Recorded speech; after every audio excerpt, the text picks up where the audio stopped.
Hi friends, welcome to Lakshmiraj Sonya vlogs. ಇದು ನಿನ್ನೆ ನೈಟ್ದು ಕ್ಲಿಪ್ನ add ಮಾಡಿದ್ದೀನಿ. ಇವಾಗ ರೇನಿ ಸೀಸನ್ ಅಲ್ವಾ, ಕಾಯಿಪಲ್ಯ ಎಲ್ಲ ಹೊಲಸಾಗಿರ್ತಾವೆ. ಅದಕ್ಕೆ ಮೊದಲೇ ತೊಳ್ಕೊಂಡು ಎಲ್ಲ ಕ್ಲೀನ್ ಮಾಡಿಕೊಂಡು ಫ್ರಿಜ್ ಒಳಗೆ ಇಟ್ಕೊಳಕತ್ತಿದ್ನಿ. ನಾಳೆ ಮಾರ್ನಿಂಗ ಪಲ್ಯ ಮಾಡೋಕ್ಕಂತೇಳಿ ಸಬ್ಬಸ್ಗೆ ಪಲ್ಯ ತೊಗೊಂಡು ಬಂದಿದ್ದೆ. ಅದನ್ನು ಇವಾಗ ಕ್ಲೀನ್ ಮಾಡಿಕೊಂಡು ತೊಳೆದು ಫ್ರಿಜ್ ಒಳಗೆ ಇಟ್ಕೊಂಡು ಬಿಡ್ತೀನಿ. ಬೆಳಿಗ್ಗೆ ಕಟಿಂಗ್ ಅದೆಲ್ಲ ಮಾಡ್ಕೊತ ಕೂತ್ರೆ ಲೇಟ್ ಆಗ್ತದೆ. ಅದಕ್ಕೆ ಕ್ಲೀನಿಂಗ್ ಮಾಡ್ಕೊಳ್ಳೋದು, ಕಟಿಂಗ್ ಮಾಡ್ಕೊಳ್ಳೋದೆಲ್ಲ ನೈಟ್ ಮಾಡ್ಕೊಂಡು ಇಟ್ಟನಂದರೆ ಬೆಳಿಗ್ಗೆ ಈಸಿ ಆಗ್ತದೆ ಅಡುಗೆ ಮಾಡೋಕ್ಕೆ, ಮತ್ತು ಫಾಸ್ಟ್ನೂ ಆಗಿಬಿಡ್ತದೆ. ಎಲ್ಲ ಸಣ್ಣಗೆ ಕಟ್ ಮಾಡಿಕೊಂಡು ಅದನ್ನು ತೊಳ್ಕೊಂಡು ಇಟ್ಕೊಂಡ್ಬಿಡ್ತೀನಿ. ಮಿನಿಮಮ್ ಒಂದು 2 ಸಲನಾದರೂ ತೊಳಿಬೇಕು, ಯಾಕಂದ್ರೆ ಅದ್ರೊಳಗೆ ಭಾಳ ಹೊಲಸಿರ್ತೈತಿ. ಅದಕ್ಕೆ 2 ಸಲ ಆದರೂ ತೊಳೆದಿಟ್ಕೋಬೇಕು.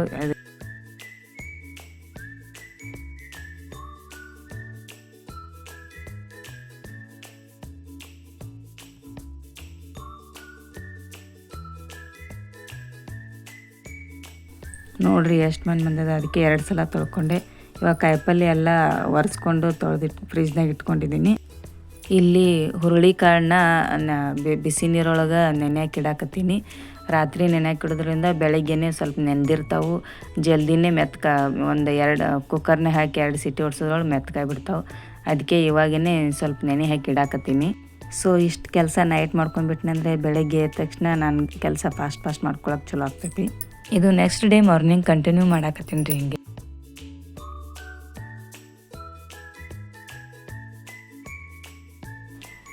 Hi friends, welcome to my YouTube channel. ಇವತ್ತಿನ ವ್ಲಾಗ್ದಲ್ಲಿ ನಾನು ಏನೇನು ಮಾಡ್ತೀನಿ ಅಂತ ನೋಡೋಣ ಬನ್ನಿ. ನಾನು ಈ ವ್ಲಾಗ್ನ ಬೆಳಿಗ್ಗೆ 6 ಗಂಟೆಯಿಂದನೇ ಸ್ಟಾರ್ಟ್ ಮಾಡಿದ್ದೀನಿ. ಇವತ್ತಿನ ರೆಸಿಪಿ ಏನೇನು ಮಾಡ್ತೀನಿ ಮತ್ತು ನನ್ನ ಡೈಲಿ ರೂಟೀನ್ ಹೇಗಿದೆ ಅಂತ ನೋಡೋಣ ಬನ್ನಿ. ನಾನಿವತ್ತು ಬ್ರೇಕ್ಫಾಸ್ಟ್ಗೆ ಸುಸ್ಲಾ ಮಾಡಾಕತ್ತೀನಿ ರೀ, ಚುನ್ಮುರಿ ಸುಸ್ಲಾ. ಮತ್ತು ಮಧ್ಯಾಹ್ನ ಲಂಚ್ಗೆ ಸಬ್ಬಸ್ಗೆ ಪಲ್ಯ ಹಾಕಿ ಹುರುಳಿಕಾಳು ಪಲ್ಯ ಮಾಡಾಕತ್ತೀನಿ ರೀ. ಅದಕ್ಕೆ ಇಲ್ಲಿ ನಾಷ್ಟಕ್ಕೆ ಮತ್ತು ಪಲ್ಯಕ್ಕೆ ಎರಡಕ್ಕೂ ರೆಡಿ ಮಾಡ್ಕೊಳಕತ್ತೀನಿ ರೀ. ಸಬ್ಬಸ್ಗೆ ಪಲ್ಯನ ನೈಟ್ನೇ ಕ್ಲೀನ್ ಮಾಡ್ಕೊಂಡು ಇಟ್ಕೊಂಡಿದ್ದೆ. ಬೆಳಗ್ಗೆ ಎದ್ದ ತಕ್ಷಣ ಹುರುಳಿಕಾಳನ್ನ ಕುಕ್ಕರ್ಗೆ ಹಾಕಿ ಒಂದು 4 ವಿಷಲ್ ಹಾಕಿಸಿ ಕುದಿಸ್ಕೊಂಡು ಇಟ್ಕೊಂಡೀನಿ. ಇವಾಗ ಚುನ್ಮುರಿನ ಕ್ಲೀನ್ ಮಾಡಿಕೊಂಡು ನೀರೊಳಗೆ ನೆನೆಸಿಟ್ಕೊಳತ್ತೀನಿ ರೀ.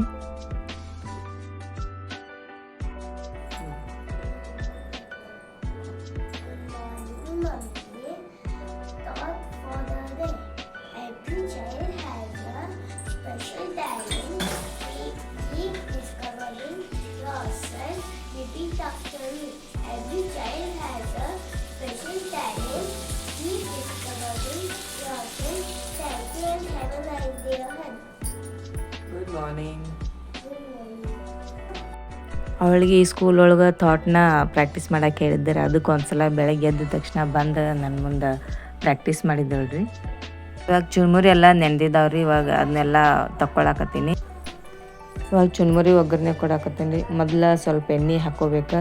ಅದರೊಳಗೆ ಜೀರಿಗೆ, ಸಾಸಿವೆ ಮತ್ತು ಕರಿಬೇವು, ಹಸಿಮೆಣ್ಸಿಕಾಯಿ, ಉಳ್ಳಾಗಡ್ಡಿ ಮತ್ತು ಟೊಮೆಟೊ ಹಾಕಿ ಸ್ವಲ್ಪ ಫ್ರೈ ಮಾಡ್ಕೋಬೇಕ್ರಿ. ಸ್ವಲ್ಪ ಶೇಂಗಾ ಹಾಕ್ಕೊಂಡಿದ್ದೀನಿ ರೀ ನಾನು. ಶೇಂಗಾದು ಹಾಕ್ಕೊಂಡು ಸ್ವಲ್ಪ ಫ್ರೈ ಮಾಡ್ಕೋಬೇಕು. ಎಲ್ಲ ಫ್ರೈ ಆದಮೇಲೆ ಅರಿಶಿನ ಹಾಕ್ಕೋಬೇಕು. ಅರಿಶಿನ ಹಾಕ್ಕೊಂಡು ಫ್ರೈ ಮಾಡ್ಕೊಂಡು ಆಮೇಲೆ ಒಂದು ಸ್ವಲ್ಪ ರುಚಿಗೆ ತಕ್ಕಷ್ಟು ಉಪ್ಪು ಹಾಕ್ಕೊಂಡು ಅದನ್ನು ಸ್ವಲ್ಪ ಫ್ರೈ ಮಾಡ್ಕೋಬೇಕ್ರಿ. ಆಮೇಲೆ ನೆನೆಸಿರೋ ಚುನ್ಮುರಿಗೆ ಒಂದು ಸ್ವಲ್ಪ ಶೇಂಗಾದ ಪುಡಿನ ಮಿಕ್ಸ್ ಮಾಡ್ಕೋಬೇಕ್ರಿ. ಸ್ವಲ್ಪ ಉದುರು ಚಲೋ ಆಗ್ತೈತಿ. ಇಲ್ಕಂದ್ರೆ ಪುಟಾಣಿ ಪೌಡರ್ನ ಹಾಕೊಂಡ್ರೂ ಟೇಸ್ಟ್ ಆಗ್ತೈತಿ ರೀ. ನಾ ಇಲ್ಲಿ ಶೇಂಗಾ ಪೌಡ್ರ್ ಹಾಕ್ಕೊಂಡಿದ್ದೆ. ಇವಾಗ ಚುನ್ಮುರಿನ ಮಸಾಲೆಗೆ ಒಗ್ಗರಣೆಗೆ ಮಿಕ್ಸ್ ಮಾಡ್ಕೊಳಕತ್ತೀನಿ ರೀ. ಮಿಕ್ಸ್ ಮಾಡ್ಕೊಂಡು 1-2 ಸಲ ತಿರುಗಾಡ್ಕೊಂಡೇವೆ ಅಂದ್ರೆ ನಮ್ದು ಬಿಸಿಯಾದ ಸುಸ್ಲಾ ರೆಡಿ ಆಗ್ತೈತಿ ರೀ.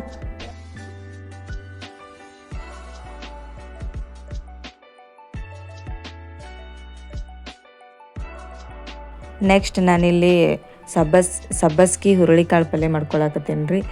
ಅದಕ್ಕೆ ಇಲ್ಲಿ ಸ್ವಲ್ಪ ಎಣ್ಣೆ ಹಾಕ್ಕೊಂಡೀನಿ. ಸ್ವಲ್ಪ ಜೀರಿಗೆ, ಸಾಸಿವೆ, ಕರಿಬೇವು, ಉಳ್ಳಾಗಡ್ಡಿ, ಟೊಮೆಟೊ, ಅರಿಶಿನ ಇದೆಲ್ಲ ಹಾಕಿ ಫ್ರೈ ಮಾಡ್ಕೊಂಡೀನಿ ರೀ. ಫ್ರೈ ಮಾಡಿಕೊಂಡು ಸಬ್ಬಸ್ಗೆ ಏನು ತೊಳೆದಿಟ್ಕೊಂಡಿದ್ದೀವಲ್ಲ ಅದನ್ನು ಹಾಕಿ ಸ್ವಲ್ಪ ಫ್ರೈ ಮಾಡ್ಕೋಬೇಕ್ರಿ. ಅದೊಂದು ಸ್ವಲ್ಪ ಸಣ್ಣ ಮೆತ್ತಗಾಗೋ ತನಕ ಬೇಯಿಸ್ಕೋಬೇಕು ಮೇಲೆ ಮುಚ್ಚಿಟ್ಕೊಂಡು. ಸಬ್ಬಸ್ಗೆ ಪಲ್ಯ ನಮ್ಮ ಆರೋಗ್ಯಕ್ಕೆ ಭಾಳ ಒಳ್ಳೇದ್ರಿ. ಮಕ್ಕಳು ಬರೀ ಸಬ್ಬಸ್ಗೆ ಪಲ್ಯ ಮಾಡಿದ್ರೆ ತಿನ್ನೋದಿಲ್ಲ. ಅದಕ್ಕೆ ಅದ್ರ ಜೋಡಿ ಸ್ವಲ್ಪ ಕಾಳುಗಳನ್ನ ಮಿಕ್ಸ್ ಮಾಡಿದ್ರೆ ಅದ್ರೊಳಗದು ಕಾಣಿಸೋದಿಲ್ಲ, ಹಾಗೆ ತಿಂತಾರೆ. ನಮ್ಮ ದೇಹಕ್ಕೂ ಒಳ್ಳೆಯದು, ತಿಂದಂಗೂ ಆಗುತ್ತೆ.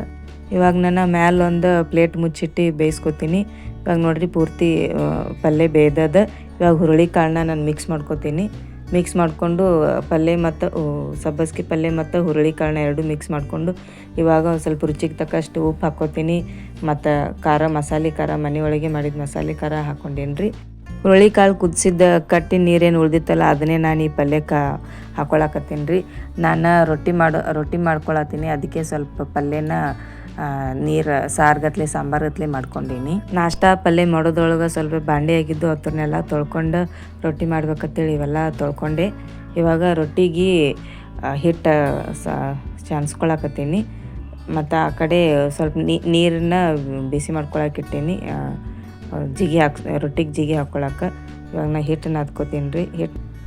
ರೊಟ್ಟಿ ಹಿಟ್ಟು ಎಷ್ಟು ಹದವಾಗಿ ನಾದ್ಕೋತೀವಿ ಅಷ್ಟು ರೊಟ್ಟಿ ಚಲೋ ತಂಗಿ ಆಗ್ತಾವ್ರಿ. ಸ್ವಲ್ಪ ನೀರು ಹಾಕ್ಕೊಂಡು ಮೆತ್ತಗೆ ನಾದ್ಕೋಬೇಕಾಗ್ತೈತಿ.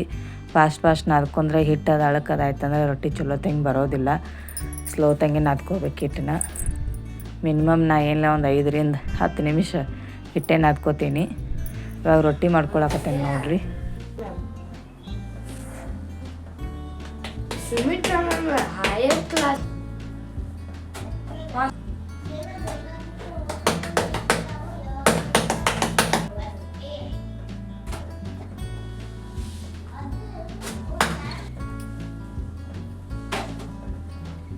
ಟಿಫಿನ್ ಸಲುವಾಗಿ ಒಂದು 4-5 ರೊಟ್ಟಿ ಮಾಡ್ಕೊಂಡೆ ರೀ. ಇವಾಗ ನಮ್ಮ ಹುಡುಗರಿಗೆಲ್ಲ ಟಿಫಿನ್ ಕಟ್ಕೊಡಕತ್ತೀನಿ. ಅವ್ರದ್ದು ಬಸ್ ಬರೋ ಟೈಮ್ ಆಯಿತು. ಅದಕ್ಕೆ ಫಸ್ಟ್ ಅವ್ರಿಗೆ ಟಿಫಿನ್ ಅದೆಲ್ಲ ಕಟ್ಟಿ ಅವ್ರಿಗೆ ಕಳಿಸಿ ಸ್ಕೂಲಿಗೆ ಬಸ್ಸಿಗೆ ಬಿಟ್ಟು ಬಂದು ಆಮೇಲೆ ಉಳ್ಕಿದ್ದ ರೊಟ್ಟಿ ಎಲ್ಲ ಮಾಡ್ಕೊತೀನಿ ರೀ.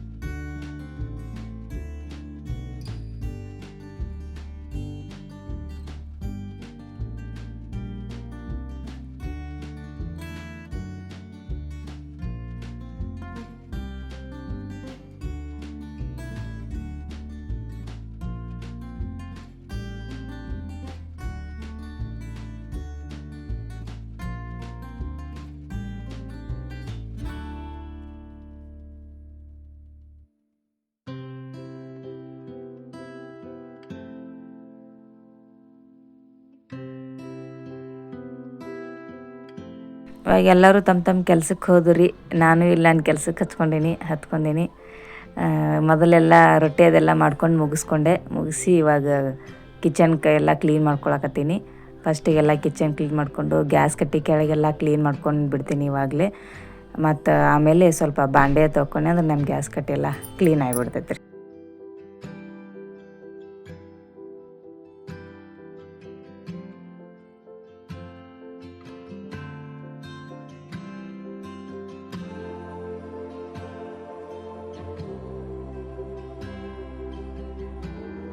ನಮ್ಮ ಬೆಳಗಾವಿ ಒಳಗೆ ಈ ವೀಕ್ ಫುಲ್ ಮಳೆ ಸ್ಟಾರ್ಟ್ ಆಗೈತೆ ನೋಡ್ರಿ. ನಿಮ್ಮ ಕಡೆ ಹೆಂಗೈತೆ ಹೇಳ್ರಿ. ಮತ್ತು ಕೆಳಗಡೆ ಅಂದರೆ ನಾವು ಫಸ್ಟ್ ಫ್ಲೋರ್ ಒಳಗೆ ಇರ್ತೀವಿ. ಅಲ್ಲಿ ಕೆಳಗಡೆ ಗ್ರೌಂಡ್ ಫ್ಲೋರ್ ಒಳಗೆ ಒಂದು ಹೂವಿನ ಗಿಡ ಐತಿ. ಅಲ್ಲಿ ಮಲ್ಗೆ ಹೂವು ಆಗಿದ್ದು ಅದಕ್ಕೆ ಹರ್ಕೊಂಡು ಬಂದು ಹೂವು ಪೊನ್ಸಾಕತ್ತಿದ್ದೆ ನೋಡಿ.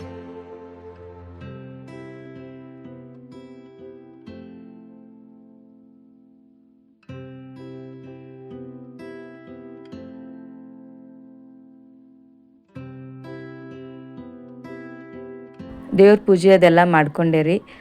ಇವಾಗ ಮಳೆಗಾಲ ಜಾಸ್ತಿ ಎಲ್ಲ ಅದಕ್ಕೆ ಫಸ್ಟ್ ಬಟ್ಟೆನೇ ವಾಷಿಂಗ್ ಮಾಡ್ಕೊಳಕತ್ತಿದ್ದೆ. ಅದಕ್ಕೆ ವಾಷಿಂಗ್ ಮಿಷಿನ್ಗೆ ಹಾಕೊಂಡ್ಬಿಟ್ಟೆ ಬಟ್ಟೆ ಎಲ್ಲ. ಮಕ್ಕಳದು ಸ್ಕೂಲ್ ಡ್ರೆಸ್ ಅದೆಲ್ಲ ಕೈಲಿನೇ ತೊಳಿತೀನಿ. ಈಗ ಡೈಲಿ ವೇರ್ದು ಅಷ್ಟೇ ವಾಷಿಂಗ್ ಮಿಷಿನ್ಗೆ ಹಾಕ್ತೀನಿ ರೀ. ಅವು ಸ್ಕೂಲ್ ಡ್ರೆಸ್ ಸ್ವಲ್ಪ ಜಾಸ್ತಿ ಹೊಲ್ಸ್ ಮಾಡ್ಕೊಂಡಿರ್ತಾರೆ. ಮತ್ತು ವಾಷಿಂಗ್ ಮಿಷಿನ್ ಒಳಗೆ ಕಲಿಯೋದು ಹೋಗೋದಿಲ್ಲ ಅಂಥೇಳಿ ಕೈಲಿನೇ ತೊಳಿತೀನಿ. ಹಾಲು ಬಂದಿದ್ದು ಹಾಲು ಕಾಸ್ಕೊಂಡೆ. ಅದರೊಳಗೆ ಸ್ವಲ್ಪ ಏನರ ಮನ್ನದು ಇರ್ತದೆ ಅಂಥೇಳಿ ಸೋಸ್ಕೊಂಡು ಹಾಲು ಕಾಯಿಸ್ಕೊಳತ್ತಿದ್ದೆ. ಓಕೆ ಫ್ರೆಂಡ್ಸ್, ನಂದು ಈ ವ್ಲಾಗ್ ನಿಮ್ಗೆ ಇಷ್ಟ ಆಗಿತ್ತು ಅಂದರೆ ದಯವಿಟ್ಟು ಸಬ್ಸ್ಕ್ರೈಬ್ ಮಾಡ್ಕೊರಿ, ಲೈಕ್ ಮಾಡಿರಿ, ಶೇರ್ ಮಾಡಿರಿ, ಕಮೆಂಟ್ ಮಾಡಿರಿ. Thank you. ಈ ವಿಡಿಯೋ ನಿಮಗೆ ಇಷ್ಟ ಆಯಿತು ಅಂದರೆ ದಯವಿಟ್ಟು ನನ್ನ ಚಾನಲ್ನ ಸಬ್ಸ್ಕ್ರೈಬ್ ಮಾಡ್ಕೊಳ್ಳಿ. Thank you.